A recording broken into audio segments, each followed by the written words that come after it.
जय हिंद फ्रेंड्स। तो हम पढ़ते शिक्षा विज्ञान के बारे में। शिक्षा विज्ञान में आज हम कुछ टॉपिक देखेंगे जो टॉपिक धीर सिंह धाबाई की बुक से लिए हुए हैं। धीर सिंह धाबाई की बुक में हम बाल विकास के बारे में पढ़ते हैं। बाल विकास में आज हम थोड़ा सा शारीरिक विकास के बारे में पढ़ेंगे।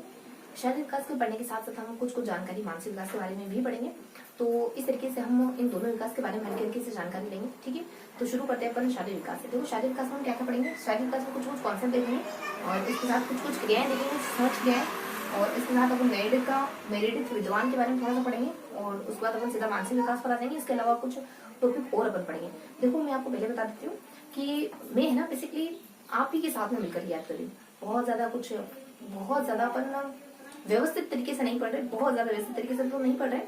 कहने का मीन्स ये है मेरा कि हम धीर सिंह धाबाई की बुक पढ़ रहे हैं। एक और चैनल है हमारा एशियन क्लासेस करके, वहाँ हम इस बुक को रीड करते हैं। उसके बाद जितना भी सिंगल रीडिंग में या फिर जितना भी सेशन के बाद अपन अच्छे से याद कर पाते हैं और जितना भी आपको याद करवा पाती हूँ वो मैं सीधा यहाँ पे आपके बीच लेके आती हूँ और उसी को अपन नोट्स फोल्डर में लिखते हैं। बहुत सारी जानकारियां मिस भी होती है और वो मैं आपको पीडीएफ प्रोवाइड करवा दूंगी।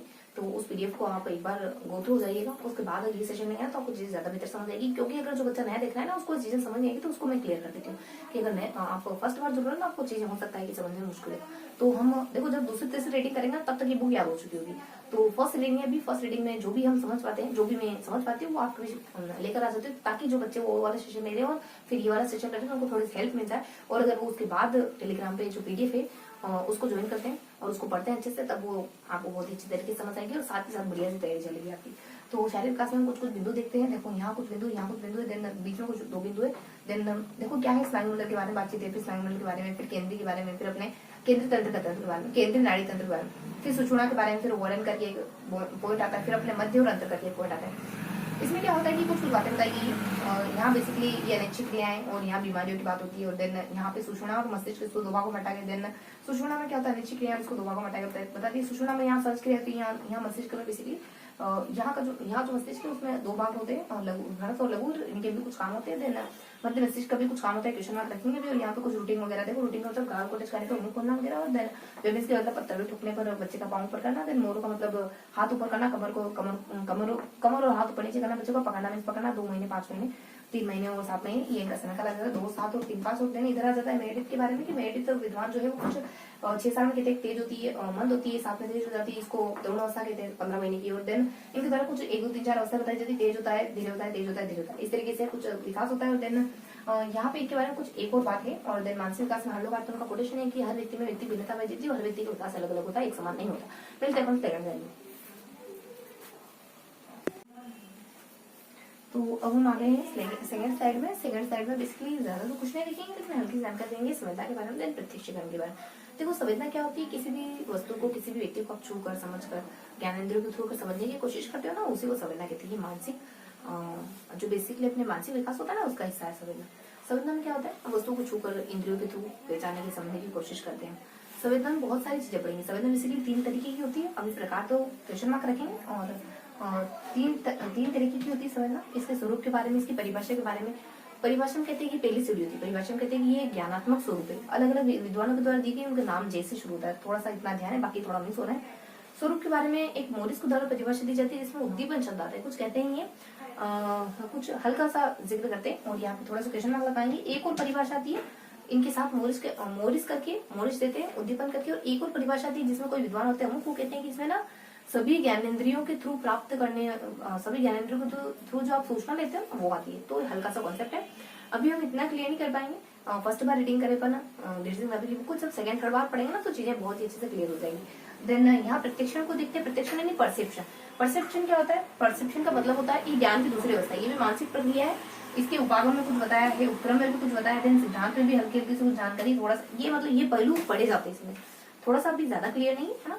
उसके बाद यहाँ देख लीजिए, इसमें विशेष में बताया जाता है कि परसेप्शन हर व्यक्ति का अलग हो सकता है। परसेप्शन आपको किसी वस्तु को समग्र रूप से समझने में, उसका अर्थ समझने में मदद करता है, जबकि जो संवेदना होती है ना वो बेसिकली आपको किसी भी वस्तु का अर्थ नहीं समझाती है। तो ये इस तरीके से कुछ बेसिक जानकारी थी।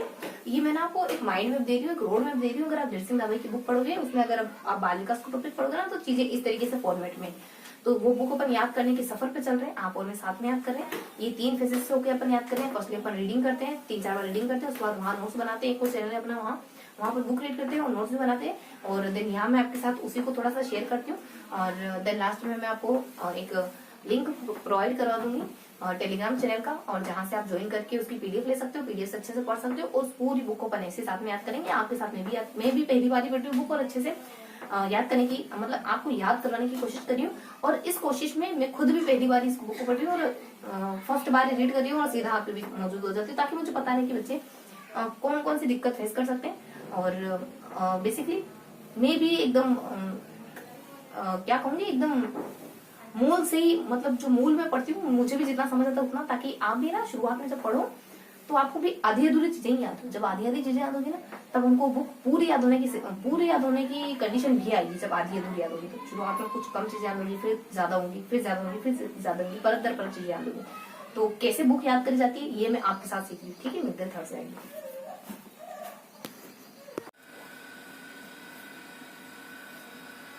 हाँ तो फ्रेंड्स, अब हम देखें तो थोड़ा सा प्रत्यय के बारे में और चिंतन के बारे में।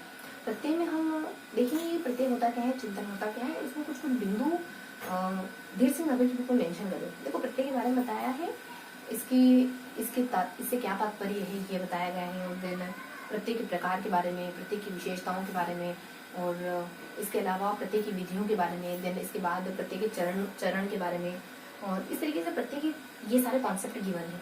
और देन अगला चिंतन के बारे में बताया गया। चिंतन में क्या होता है, चिंतन की विशेषताएं। चिंतन मानसिक प्रक्रिया मानी जाती है, चिंतन में प्रतिमा जरूरी होती है, चिंतन में क्या क्या चीजें शामिल है, प्रतिमा, तर्क, समस्या समाधान, ये सारी चीजें चिंतन में शामिल होती है। और चिंतन एक हायर उच्च मानसिक योग्यता वाली क्षमता है, उच्च मानसिक योग्यता मतलब मानसिक क्षमता है। तो चिंतन में फिलहाल के लिए इतनी इन्फॉर्मेशन ध्यान रखें, मतलब ये सारी इन्फॉर्मेशन उस बुक में मेंशन है। इसके अलावा प्रत्यय में जो बातें की है ना, प्रत्यय क्या होता है, प्रत्यय एक कॉन्सेप्ट, मतलब प्रत्यय नहीं कुछ भी कॉन्सेप्ट हो गया जो हम सीखते हैं उसे ही प्रत्यय कहते हैं। प्रत्यय बेसिकली ना 4 तरीकों का हो सकता है, एक कृत्रिम, स्वाभाविक, 2 और कोई तरीके होते हैं जिसमें हम एक चीज के बारे में जानते हैं, और अगले भाग में हमें ना एक से ज्यादा चीजों के बारे में जानते हैं। स्वाभाविक तो होता है जो आपको पता है कि मान लो वर्ग, तो वर्ग की 4 भुजाएं वगैरह होती है, तो इस तरीके की जो विशेषताएं होती है वेल डिफाइंड होती है, उसको हम स्वाभाविक कह देते हैं, कृत्रिम कह देते हैं। स्वाभाविक में हम वेल डिफाइंड चीजों को वेल डिफाइंड नहीं कर पाते, उतना अच्छे से नहीं बता पाते कॉन्सेप्ट के बारे में। ये कॉन्सेप्ट होता है, ये संप्रति या फिर प्रत्यय निर्माण करना। कॉन्सेप्ट अपन जानते हैं, कॉन्सेप्ट निर्माण करना। तो देखो स्वाभाविक क्या होता है, जैसे मकान है, मकान में आप क्या बताओगे, मकान में बहुत सारे छोटे छोटे कॉन्सेप्ट है, 4 दीवारों का जिक्र करोगे, परिवार का जिक्र करोगे, किन चीजों का जिक्र करोगे, तो बहुत एक से ज्यादा कॉन्सेप्ट होते हैं उसमें। तो इस तरीके के कुछ प्रकार होते हैं, और भी कुछ बताया जाता है। देखो अभी विधियां थोड़ा सा अपन क्वेश्चन मार्क रखेंगे, इसके चरण क्वेश्चन मार्क रखेंगे हम। देखो मैं थोड़ा सा क्वेश्चन मार्क लगा देती हूँ। प्रत्यय में हमने, हाँ उसके बाद अपन संवेदना प्रत्यक्ष में अंतर भी पढ़ते हैं। और प्रत्यय तो अपन यहाँ से देखते हैं, या देखो प्रत्यय अर्थ भी देखते हैं, इसका उपागम है, इसकी विशेषताएं, विधिया, चरण। अब देख लेते हैं संवेदना प्रत्यक्ष में क्या। देखो संवेदना क्या होती है, प्रत्यक्ष क्या होता है। संवेदना ज्ञान की पहली अवस्था मानी जाती है, प्रत्यक्ष दूसरी अवस्था मानी जाती है। संवेदना थोड़ा बिलो लेवल है और प्रत्यक्ष हाई लेवल है, ये बात ध्यान रखेंगे। और इसमें ना मस्तिष्क से जुड़े हुए कुछ अंतर आएंगे, मतलब मस्तिष्क शब्द का जिक्र होगा। और ये ना अभी फर्स्ट रीडिंग करी, तो जितना भी हम समझ पाए ना फर्स्ट रीडिंग में, आप और हमने जो साथ में फर्स्ट रीडिंग करी ना दिल सिंह दवे की बुक की, उसको मैं यहाँ लेकर आई हूँ आपके बीच में, ताकि आपको भी चीजें परत दर परत याद हो। फर्स्ट बार में इतना ही याद हो जितना रिलेवेंट है, जितना जरूरी है जानना। उसके बाद फिर सेकंड परत बनेगी, थर्ड परत बनेगी। जब हम 3 बार पढ़ेंगे ना बुक को तो अच्छे से याद हो जाएगी। बेसिकली मैं आप ही की तरह स्टूडेंट हूँ, चीजें आपके साथ पढ़ के याद कर रही हूँ। और चिंतन के बारे में बता दिया, दोनों अंतर बता दिया। तो ये था हमारा आज का पूरा सेशन, जिसमें हमने कुछ थोड़ा सा शारीरिक विकास के बारे में हल्के बिल्कुल एकदम कंक्रीट पॉइंट उठाए हैं बुक में से। उसके बाद मानसिक विकास के बारे में हमने कंक्रीट चीजें पढ़ी है कि ये चीजें मेंशन है, कहाँ बनाया है ना। अब बुक पढ़ोगे, मैं आपको लिंक दे दूंगी, टेलीग्राम से बुक पढ़ोगे, चीजें अच्छे से समझ आएगी। तो आई होप सेशन आपको पसंद आएगा। फिर मिलेंगे अगले सेशन में, तब तक के लिए जय हिंद।